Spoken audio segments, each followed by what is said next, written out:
Alors moi, je voudrais savoir, si les Acadiens, quand ils ont quitté ici, savaient l'enfer qui leur attendait en Acadie de la Nouvelle-Écosse, est-ce qu'ils auraient quitté? Tu veux parler des Acadiens de la première vague qui sont partis en 1604, puis ensuite en 1632. C'est ça. Et qui sont partis en fait jusqu'à la fin avant l'exil, du c'est XVIIe ça. siècle. Hein? Jusqu'à ce temps que l'Acadie soit définitivement cédée aux Anglais en 1713. C'est ça. S'ils auraient vraiment su l'enfer qui les attendait. Je pense qu'ils seraient partis. Parce que l'espoir, l'esprit d'aventure, le désir d'une vie meilleure, cette espérance, ils l'avaient au fond des tripes quand ils sont partis. Et je pense qu'ils auraient fait la même chose. Ils ne seraient pas restés ici. C'est pour ça que cette aventure et cette tragédie, c'est une tragédie, l'histoire acadienne. Mais l'odyssée du peuple acadien, c'est un perpétuel recommencement. Parce qu'il y a eu un commencement, il y a eu une jeunesse qui est le départ. Il y a eu l'âge adulte qui a été l'installation. Et puis après, il y a eu la vieillesse, et puis la mort d'une certaine manière, à partir de 1755. Après, il y a eu la nuit profonde qui a duré 150 ans. Cette nuit, on a essayé de les anéantir. Et puis, le renouveau des années 60. Le besoin de retrouver ses racines, le besoin de pouvoir se réexprimer dans sa langue, de se réapproprier sa culture originelle, de savoir qui on est, d'où on vient. Et cette minorité qui avait au fond d'elle-même tout ça qu'elle a enfoui pendant un siècle ou deux, ça s'est quand même transmis de génération en génération, alors qu'ils n'avaient pas le droit de s'exprimer, qu'ils n'avaient pas le droit de parler leur langue, qu'ils n'avaient pas le droit de pratiquer leur religion, qu'ils n'avaient droit à rien.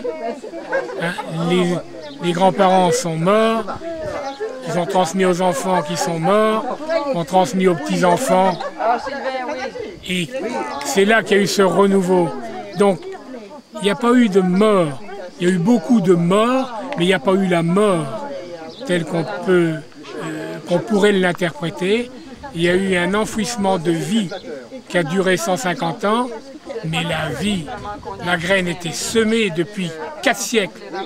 Et quand la terre a été propice, le grain a regermé, et c'est ce qui fait aujourd'hui la fierté acadienne. Tout à l'heure, au dîner, vous